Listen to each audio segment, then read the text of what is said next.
ස්වාමීනි මොකද්ද මේ බන්ධන? මහරජාණෙනි ලෝකෙහි දස බන්ධනයක් ඇත්තේය. ඒ බන්ධනයෙන් බැඳුණු සත්වයෝ ගිහි ගෙයින් නික්ම නොයති. නික්ම ගියද ආපසු හැරී එති. ඒ කවර දහයක්ද? ඔන්න මේ ලෝකයේ සමහර අය ඉන්නවා මේ බන්ධන 10 තියෙද්දි මහාන වෙන්න යන්නේ නැහැ.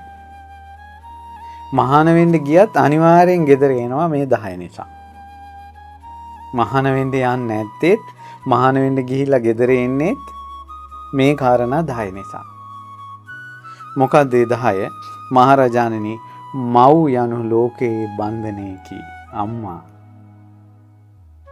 මහරජාණෙනි පියා යනු ලෝකයේ බන්ධනයකි. තාත්තා. අම්මගේ බන්ධනයෙන් බැඳුන පියාගේ බන්ධනයෙන් බැඳුන කෙනා මහාන වෙන්න යන්නේ ගියත් ආපහු එනවා. බිරිඳ යනු ලෝකයේ බන්ධනයකි. ගෑනු කෙනෙකුට අහු වෙලා. දරුවන් යනු ලෝකයේ බන්ධනයකි. ඥාතීන් යනු ලෝකයේ බන්ධනයකි. මිත්‍රයන් යනු ලෝකයේ බන්ධනයකි. ධනය යනු ලෝකයේ බන්ධනයකි. ලාභ සත්කාර යනු ලෝකයේ බන්ධනයකි. අධිපති භව යනු ලෝකයේ බන්ධනයකි.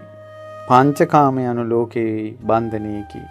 මහරජාණන් මේ වනාහි ලෝකයේ ඇති දසයක් වූ බන්ධනයෝය. මේ බන්ධනයන්ගෙන් බැඳුණු සත්වයෝ ගී ගෙහින් නික්ම නොයති. නික්ම ගියද ආපසු හැරී එති. කොහොමද? බන්ධන. සල්ලි භාගෙ තියෙන එකක් Tamanට බන්ධනයක් වෙනවා.